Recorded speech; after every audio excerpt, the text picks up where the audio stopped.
आए राम जी खैनिया कहने गए ए हो बूढ़ी रंग खेलने नैहर तोहरा जाएंगे। ए हो बूढ़ी रंग खेलने नैहर तोहरा जाएंगे। अब मालपुआ खाएंगे संग ही जिंदगी बिताएंगे। मालपुआ खाएंगे। ए बतुआ का हो बाबूजी? आज का बनता खाए के? उहे बनता जो रोज रोज बनेला दाल भात सब्जी। जानत रोज रोज खाइल वाला जौन बानू खा के मुंह खिया जाता। का कुछ खाई? बढ़िया बनाओ ना। कुछ बढ़िया बनो। जात नहीं बनावे आलू गोभी की तरकारी या भात। तारा मुंह मारो आलू गोभी के तरकारी या भात के। रोज तो उहे खातनी रोटी या भाते आलू गोभी। गोभी तो खात खात गिजा गइल बाटे। एही से नुए बेला जात नहीं भात बनावे नयका चाउर के। सुना ना ए का इनकमिंग हियर। का बाबूजी? आज तनी मालपुआ तनी छानो ना। मालपुआ खियाओ ना मन कइले बा। मालपुआ कैसन होला जी? बे हौ पुआ ना होला जौन रसवा में ए मालपुआ। हम अपने नहर नहीं के बनाइले, हमके ना बनावे आवेला। हाँ तो नैहर में ना बनौलू मालपुआ। आज जब मालपुए नहीं खुजा तो बुझाता कि तार नैहर कैसन बाटा। आजे बुझा गइल हमरा। है ए बाबूजी हमनी के पुआ बनेला आटा के। आटा के पुआ तो हम कहाँ कहतन कि स्टील के पुआ बनावा लोहा के पुआ बनावा आटे के तो पुआ बनला। पुआ कही ना तो माल के पुआ कैसन होखेला? देखो माल पुआ मने का होला बताओ तनी। का ओमे माल रहेला। माल? हाँ माल। तो भॉइस गोरु के कहल जाला। माल मने रस। काचे के रस? रस चीनी के वाला पाग होला दू चीनी के। हाँ हाँ होला। रस में वो वही पुआ के जब डुबा दे बोलू ए चार बुझाई की रसगुल्ला हो गई। हाँ तब बाप जन्म ना खैले पान मुंह बिडोर के गइल परान खाली हाँ कहला से होई। जा तनी छान है तनी मालपुआ हमरा के खियावा आत्मा संतुष्ट कर दो। उम्र के कोनो ठीक नहीं खे देखते बारू ऐसा ही कैसे। ना ना ना बाबूजी रोवा के अभी मुंह दे हम बाप रे बाप रोवा मुंह जाम त हमर घर द्वार के देखी हमरा के देखी ना बाबूजी हम रोवा के बना के लावत है। अरे ताहरा के त देखे वाला कहिए देले बानी उ अपन देखते बाटे। हमरा के केहू नहीं के देखे वाला उहे नु कहनी है कि आज मालपुआ खिया दे। बाबूजी हम माने रोवा के देखे वाला काहे रोवा टेंशन लेतनी? हम जाते नहीं बनावे मालपुआ कैसे बनेला तनी एक बार बता दी तो। देख पुआ बना ली है। अच्छा आ चीनी वाला पाग हाँ हाँ उ बना के हाँ वो पुआ के ओमे छोड़ दिया। हारू आ ओकरा बाद काजू किशमिश डाल देम। तनी काजू किशमिश तनी है छोहाड़ा वाला काट के तनी डाल दिया। ठीक नु ठीक बा बाबूजी। हाँ जाई नु बनावे जाना तनी हमारा तनी एकदम डबले। हाँ ठीक बा। बाप रे बाप ये तो हमार पतो आज मलपुआ खिया दी कि मिजाज हमारे एकदम गार्दा हो जाई। सार मलपुआ खा लेब नु तो हम फिर जवान हो जाए।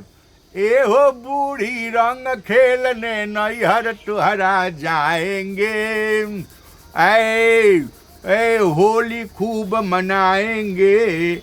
आप वो ठीक करेंगे। खैनिया में जरा बढ़िया खैनी देले नहीं के हमरा बुझाता नहीं के देले खैनिया उनका के गरियाए सारे के जब दुकान पर तब उनका बुझा जाए। काका प्रणाम का बाबू। होलिया खेले हमरो के लिए वाला चलता कहाँ बा? ओ जे जाता रह। अरे हराम जादा तो ओजी हम तोरा काहे के ले जब रे? त मन काहे तोहरे मन ह। अरे तो हमरा ससुराल जाके ते का करबे रे? त काहे तारा ससुरारी हम जाई त हमर ससुराल हो जाई। मैं तो ना ससुराल होता तू का जब मुंह दिखावे जइबा त तू भाई बड़ा मुंह दिखावे ला। केनु ठीक करा देबो त दिक्कत ओही ससुरारिया हमरो ससुराल हो जाई। तो हम एजेंसी ले बानी ठीक करावे के। दोनों आदमी साड़ू हो जाई तेरी काका लागत। हमार दिमाग खराब मत कर। हमार दिमाग अभी दूसरा जगह बा होली मनावे के चक्कर में पड़ बानी। ए त हमार होली उदास जन कर। हैं उदास मैंने हम ठिका ले बानी होली के। तू अपन जर जवान लइका बारे जाके कहीं मनाओ। ए हां होली हां त कहता नहीं के आजबे होली ह त तू इन पिठियावले बाड़ा। हैं ला ई का भरे हाथ के नाते हाथ के ए है ने कवना के पिलुआ पर है ने काजी बाबूजी का भइबा नातिया रोज जो पीपी के गान और पंख मचाइले रहत है। लगे तनी तक प्रणाम काहे लगड़ तड़ा? अच्छा ये बताओ कि काहे ऐसे करते थे दारू पीते रहे? अतनी माने पियने माने अन्ना ना हम तू ने भी हम मारते हैं। ई मन से तो रखे। हां तू ना जी बाबूजी झूठ बोलता है। तू दारू पिए दारू। ए बाबूजी हो के 50 रुपया गिरल बा। हां आ देखी नहीं के आप नहीं गोरा में हां ही दादा। सारे रुपया के नाम पर चल जाता दौड़ल ऐसे लंगड़ा तो सारे हाँ। ना सब छोड़ा खबा अच्छा सुना ना एगो बात सुना अरे तनी मनी ले सा त कोनो बात नहीं थे लेकिन सुन ला तरह के बता दे तनी हाँ अपना की हाँ सरकार दारू बंद कर देले बा जहिया ही पकड़ा जाई है तो तू का बोला तारू इनका के तो उहे बता दिए तो पुलिस आई जब बंद रही है 6 महीना तब तेरा पता चली तत्ता का होनी आइन मा होली आइल बा हाँ अरे अब वही कहाँ आइल बा अभी तो ढेर दिन बाकी बा कितना दुनियावा की आई पहले कान पकड़ हमार कान रे हाइला ना काका हाइला ऐसे मारा अरे कान पकड़ के पहले उठा बैठी कर 10 बेर कि हम दारू ना पिए हम दान पिए हम होली में हम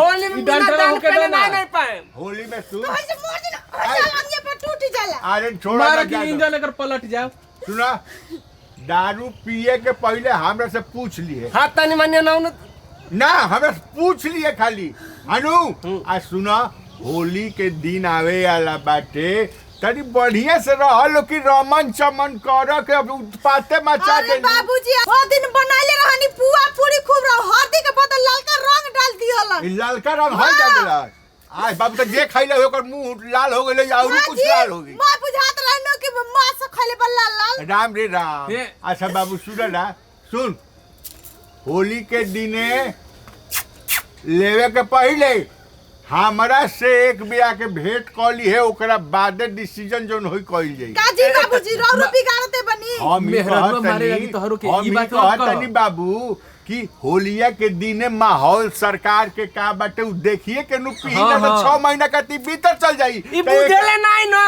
एकरा दिक्कत होखबे करी या ओकरा 6 महीना तू जे रोड पर बवईबू त काहे बवईबू ये सब कहनी हां एते धरे भेद दने तत एते धने भेद दो मैं सारे दारू पी के कहे कर अरे बाबूजी दारू पी हते एगो गोरू ऊपर एगो नीचे एगो बात सुन एगो बात सुन तारा कुछो कइला की जरूरत नहीं है खाली एक बे खाली दरोगा जी के फोन कर दिया कि आई दारू आइल बा हम नंबर नहीं पहला नंबर ला हां 100 नंबर 100 नंबर तो हम लगा ली 100 रुपया देता है हां ए देखी बाबूजी रोरे पर केस कर दे घुस हमरा पर है हट ना भी केस कर दे रोरे पर के घुस वाली बुढ़ाऊ खा लो ना अरे चला तो हमरा के काहे पकड़वाता अब बाद में दिए ना अब ही ना बाबू सुना ना 100 नंबर धने भेज दो ना धने अरे मारे घर भेज दिए तेरा क्या मतलब है दारू पी के जहिया आई कहिया 100 नंबर पर जाइबा कि ना तू ए जालो घर जा जालो अपने घर है डांटा ले जालो अपने घर जालो अपने घर ए ले जा घर ही बंद करके मार ए सुना हम ना जाए बाबू सुनो ना हां उठा अब का चला हो 100 रुपए में 50 को दो बाबूजी हां बाबू मलपुआ बन गइल आलू दम बन गइल चले रो के खाना निकाल